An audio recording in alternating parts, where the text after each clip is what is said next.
Tere! Mina olen Marina ja tulin teile siia rääkima Pariisi linna ajaloost ja kultuuriloost. Loodan, et teil saab olema huvitav, sellepärast et Pariisi linn, see on mitu tuhat aastat ajalugu, see on inspiratsioon, see on armastus, see on fluidum, mingisugune fluidum, mis saadab inimesi selles linnas, kui nad siia tulevad. Ja loomulikult see on teadmiste janu. Kõik, kes armastavad Pariisi, armuvad sellesse järjest rohkem, kui saavad põnevaid asju teada ja saavad rohkem tuttavaks selle linnaga.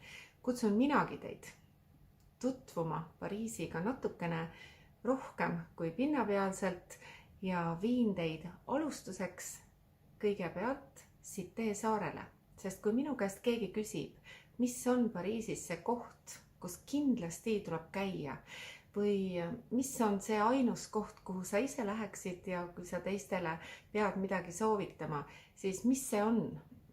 Alati ma ütlen, et alustage algusest. Pariis sünnib Cité saarel, väikesel saarel, kus elas Gallia hõim Pariisi.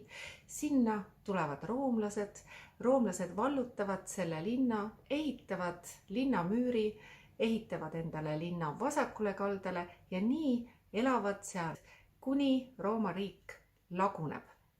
Esimene kuningas, kes hakkab siis tugevdama oma positsiooni Pariisis ja kolib sinna sisse Cité saarele Conciergerisse ehk siis Prantsuse kuningate esimesse residentsi, see on Philippe Auguste läheb ajalukku Conciergeriga, Louvriga ja südamekujulise linnamüüriga, sellepärast et tema aegne linnamüür on 5 kilomeetrit pikk, ümbritseb Pariisi südant ja näeb välja nagu süda. Siiamaani on säilinud mõned linnamüüri osad. Nüüd aga läheme Jumalaema kirikusse Notre Dame de Paris. Läheme sinna virtuaalselt seetõttu, et kahjuks ei ole võimalik enam Jumalaema kirikusse siseneda peale 15. aprilli põlengut. Aga Jumalaema kirik väärib seda, et meelde tuletada tema vitraaže, rääkida tema põhiplaanist, rääkida sellest, kui palju on selles kirikus olnud võlu ja valu. Katedraali lugu saab alguse hetkest, kui Pariisi peapiiskopiks saab Maurice de Sully ja valitsev kuningas on Louis VII hüüdnimega Vaga. Pariis on arenenud väga kiiresti, 11. sajandil elas 25 000 inimest, aga 12. sajandil juba 50 000. Ja Pariisi peapiiskop ja kuningas leiavad, et pealinnale oleks vaja uut ilusat kõrget uues prantsuse stiilis katedraali. Tollel ajal ei teatud veel sõna goothistiil. Juba on ilusad katedraalid Strasbourgis, piiskoplinnas Sensis ja ka Saint-Denis. 3 aasta pärast, 1163, on hetk käes ja pannakse nurgakivi. Ja kohale saabub ka paavst Aleksander III ja 3 inimest siis, Pariisi peapiiskop, Maurice de Sully, kuningas ja paavst panevad siis nurgakivi ja ehitus hakkab pihta. Nagu te teate, kestab Jumalaema kiriku ehitus 182 aastat. Sellel katedraalil on väga palju erinevaid sündmusi, mis määravad Prantsusmaa ajalugu. Esimene sellest on 1239, kui Prantsusmaast saab Euroopa suurim ja võimsaim riik tänu sellele, et tollel ajal 25-aastane äärmiselt religioosne ja õiglane kuningas Louis IX ostab 22 reliikviat Bütsantsi imperaatorilt ja nende seas on veel kõige tähtsam reliikvia Jeesus Kristuse okaskroon, aga ka väikese ristiosa, kuhu Jeesus oli risti löödud ja ostab ka 3 naela, millega väidetavalt Jeesus oli siis risti küljes kinni. Ta ostab selle kõik 135 000 kuldliivri eest, mis tänases vääringus võrdub umbes 300 miljoniga ja selleks, et tuua Jumalaema kirikusse kõik need reliikviad, osaleb ta protsessioonil ja marsib paljajalu lihtsasse valgesse tuunikasse riietatuna Jumalaema kiriku uksest sisse, kuigi kirik ei ole veel 100% valmis, aga altar on juba valmis selleks, et sisse õnnistada neid reliikviaid. 3 aasta pärast jääb kuningas väga haigeks ja tema ema Castilla Blanche ravib teda.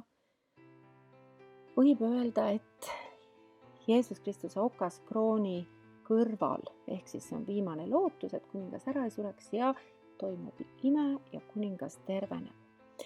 Kuningas ehitab püha kabeli 40 000 kuldliivriga oma kuningapalee territooriumile teise saare otsa, et hoida kõiki reliikviaid, mida ta oli siis Prantsusmaale ostnud. Püha kabel ehitatakse valmis kõigest 6 aastaga ja reliikviad viiakse siis pühasse kabelisse ehk Saint-Chapelle'i. Kuningas saab muideks relikviaariumisse oma magamistoast otse.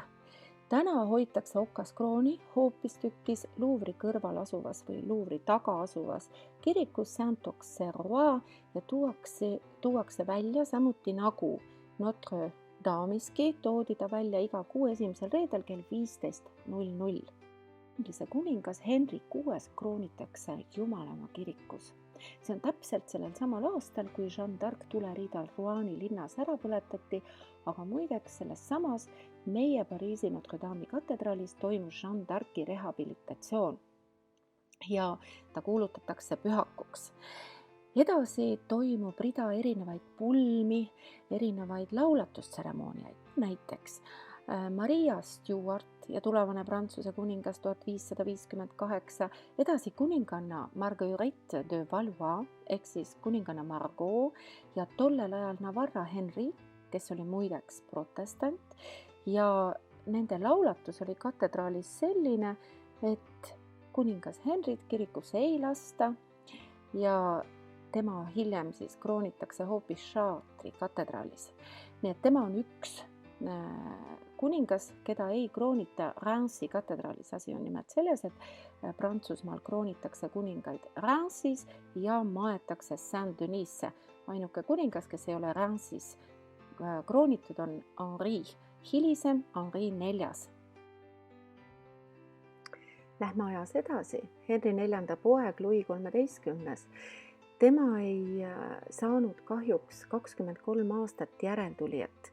Temal ja tema abikaasal ehk Austriannal oli 23 aastat lastetut abielu, palju pälverännakuid, palju palveid Neitsi Maarja poole ja ta annab endale lubaduse, et kui siiski palveid kuulda võetakse, siis ta kingib Jumalamaa kirikule ehk Notre Dame'ile uue peaaltari. Ja juhtub ime. 1638. aastal sünnibki Louis, kes saab nimeks Dieu donné ehk Jumala poolt antud. Hiljem, kui ta saab kuningaks, on tema nimi Louis XIV ja loomulikult hüüdnimi Päikesekuningas.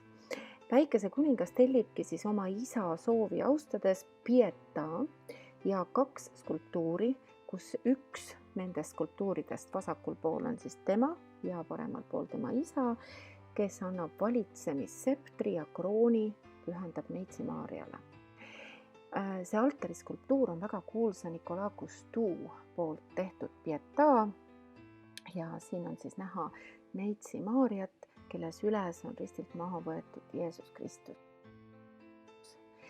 Edasi paigaldatakse kiriku ette point zero ehk metallplaat, mis näitab Pariisi keskpunkti, kust mõõdetakse edaspidi kõiki kauguseid. Ehk siis veel kord rõhutatakse, Notre Dame on Pariisi sümbol, asub nii linna geograafilises kui ka ajaloolises keskpunktis. Siis tuleb revolutsioon Louis XVI ja Marie Antoinette'i ajal, lõhutakse ära kuningate galerii, kus on 28 juuda tsaari. Asi on nimelt selles, et raevunud rahva hulk arvas, et tegemist on Prantsuse kuningate galeriiga ja nad lõid nendel kuningate skulptuuridel pead maha. Revolutsiooni ajal ei toimunud jumalateenistusi, katedraal kohandati veinilaoks ja seal oli ka toidukaupade pood. Notre Dame de Paris seinad näevad väga palju ajaloolisi hetki. Üks nendest on 2. detsembril 1804. aastal toimunud Napoleon Bonaparte'i kroonimine keisriks, Napoleon esimeseks. Selle kohta on ka David maalinud suure ajaloomaali mis on ka propagandistliku sisuga muidugi, Napoleoni kroonimine, kus siis kirjeldatakse hetke, kus Napoleon kroonib hoopis oma abikaasat Josephinet žestiga, et sina tegid minust kuninga. Ja kirikus võis olla tollel hetkel küllaltki jahe, sest oli talv, tseremoonia kestis 5 tundi, aga kohal oli Rooma paavst ja umbes 9000 külalist, kes kõik olid erinevatest maailma riikidest kohale saabunud. 19. sajandi keskel on tekkinud olukord, kus Jumalamaa kirik on praktiliselt lammutamiseelses seisus. Sellele reageerib Viollet-le-Duc, andekas arhitekt, kes soovib Jumalamaa kirikut päästa, kuid selleks ei ole tal kahjuks vahendeid. Ta pöördub oma sõbra Victor Hugo poole, kes on väga andekas kirjanik. Victor Hugo kirjutab romaani 1831. aastal, mille pealkirjaks on Notre Dame de Paris ja raamatu peakangelaseks on samuti Jumalamaa kirik.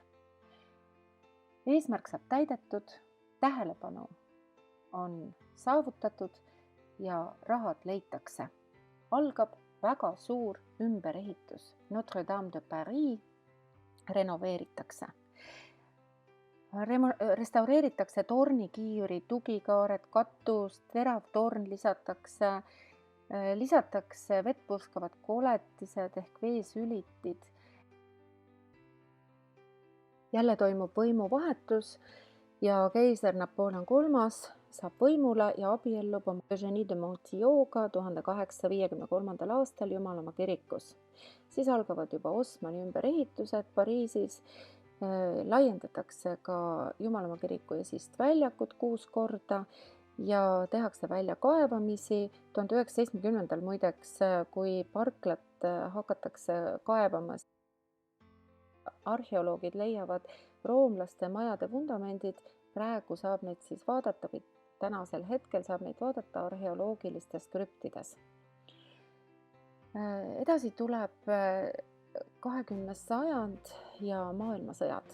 Kumbki maailmasõda ei teinud Notre Dame de Paris'le liiga ega haiget, nagu Reims katedraal hävines peaaegu täielikult Esimese maailmasõja ajal.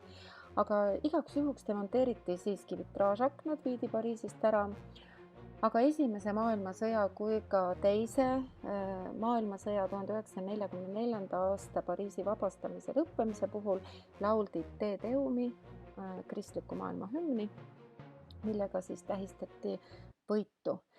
Ja Jumalamaa kirikus on toimunud ka väga paljude kuulsate inimeste matused, näiteks 1894. aastal maetakse teadlane Louis Pasteur, Charles de Gaulle 1970, 1996 François Mitterrand ja kõige katastroofilisem sündmus toimub aasta tagasi ehk 15. aprill kell 19.00 on üle jõe Pariisi raekoja ette kogunenud rahvamass, kes nutsid ja palvetasid läbisegi, sest et prantslaste süda ja Prantsusmaa sümbol Notre Dame oli hävinemas.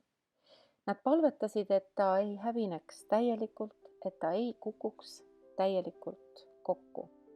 Jah, 850 aastat vana puidust katuse karkass põles ära ja haritorn kukkus sisse. Seesama, mille Viollet-le-Duc 19. sajandil restaureerib. Aga kirik, tema seinad jäid siiski püsti. Lääne fassaad ehk uks valgusesse jäi alles. Ma kutsungi teid nüüd minuga väikesele ringkäigule sellesse kaunisse katedraali. Kutsun teid vaatlema minuga koos fassaadi. See on lääne fassaad, mis on rahulikult tasakaalus, nii horisontaalselt kui vertikaalselt, nii nagu tasakaalus on ka kogu Cité saar, kus ta asub.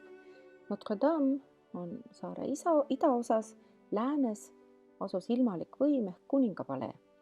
Keskajal oli muideks katedraal polükroomne ehk siis värviline ja säras kaugele. Osaliselt olid kujud kullalehtedega kaetud. sellel fassaadil silm tavaliselt inimestel puhkab, sest kõikjal on tunda harmooniat, kindlat rütmi, aga mitte sümmeetriat muideks, sest gooti stiilis ei ole olemas sümmeetriat, see ei ole ka eesmärk. Horisontaalselt ja vertikaalselt on katedraal jagatud suures osas 3. Üleval, vaadake seal kellatorni ääres, on kimäärid, kelleni on vaja 387 trepiastet astuda, aga see vaade, mis sealt kellatorni juures tabaneb, see on kindlasti kõige ilusam vaade Pariisile. Kui te vaatlete katedraali fassaadi, siis te näete väga erinevaid kujundeid. Katedraal ongi pühendatud Neitsi Maarjale, kes asub seal katedraali keskpunktis otse roosakna ees. Vanasti ei pöördutud Jumala ega Jeesus Kristuse poole otse, Neitsi Maarja oli vahendajaks ja kuningas kinnitas oma võimu sellega, et ehitas suure katedraali ja katedraal ei olnud see koht, kus ainult palvetati, vaid see oli palverändurite kohtumispaik, mis oli alati avatud, sinna võis tulla ka loomadega.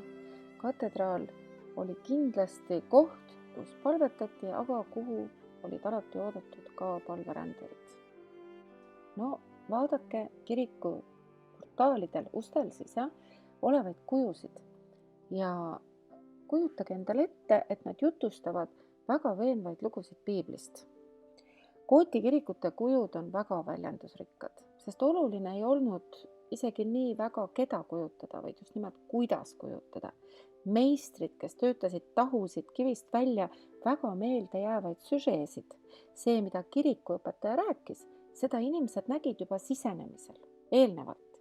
Näiteks keskmise ukse kohal on siis näha troonil istuv Kristus, kes peab kohut nende üle, kes on oma kirstudest üles tõusnud ja nüüd on siis taevase kohtu ees, igaüks on valmis kandma oma saatust. Teekond taevasse või põrgusse on väga hästi illustreeritud. Vaadake keskmist bareljeefi, peaingel Miikael kaalub inimhingi. Vaadake, keskel on kaalud, üks pisike saatan, kes sikutab kaalukaussi enda poole, sest kui hing on kerge, siis läheb ta taevasse, kui hing on raske, siis läheb põrgu tulla. Ja selles usus elati keskajal. Vaadake neid parempoolseid kujusid. Neil on ebamugavalt kitsas, nad ei taha ilmselgelt minna sinna, kuhu neid tiritakse. Saatan läheb ees ja aheldatud inimesed järgnevad talle ja saatan sunnib neid vägisi põrgu katla suunas liikuma. Veel üks nõks paremale ja te näetegi põrgu katelt, millesse on siis pea ees kukkumas üks seelikut kandev patune. Aga paremal pool on õnnistatud hinged, kelle näod on igaveses tänus pööratud siis Kristuse poole. Seda nimetatakse katedraali ikonograafiliseks programmiks. Ja ma ei hakka teile kõike täna siin ära rääkima, aga see oli kõrgemate vaimulike poolt ette kirjutatud. Ja uskuge mind, igal kujul on oma tähendus. Gooti kirikute pildikeel oli väga ilmekas. On teemoneid, on muid põrguasukaid. Ja katedraal oli nägemus teispoolsusest ja see pidi usklike inimeste mällu veel enne kirikusse astumist sööbima. Ja tuleb teada, et keskaja inimesed ei osanud kirjutada ega lugeda ja kirikute ustel näidati ilusaid bareljeefe paradiisist või siis põrgust, kus neetud hingi tulel keedetakse, siis kindlasti see esimene pilt tegi inimesed rõõmsaks, andis jõudu ja lootust, aga teine pilt hirmutas ja manitses olema veelgi parem kristlane ja nii astutigi kiriku läänepoolsest uksest sisse, et liikuda päikese tõusu suunas, ehk siis me liigume päikese poole, ehk pimedusest minnakse valguse poole. Kui me läheme katedraali uksest sisse, siis me näeme suurt ruumi, kus pole seinu, on vaid sambad ja võlvid. Seda nimetatakse kesklööviks.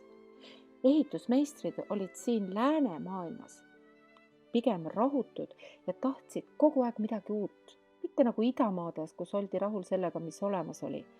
Aga väikeste akendega ja paksude seintega kirikud ei rahuldanud enam ehitusmeistreid. Avastati, et võlvida on võimalik ka ristipidi ja nii sündisid ristroid võlvid, teravkaared ja kogu kirik ehitati põhimõtteliselt raamistikule ja arvutati täpselt välja võlvide kõrgus, arvutati välja matemaatiliselt, et see struktuur püsima jääks, sest võll ei surunud enam ainult alla, vaid surus ka küljele, teate, nagu vinna tõmmatud vibu. Ja et see kogu kupatus koos püsiks, oli vaja väljaspoolt hoonet toestada ja selleks ehitati argputaanid ehk ilusad graatsilised tugikaared.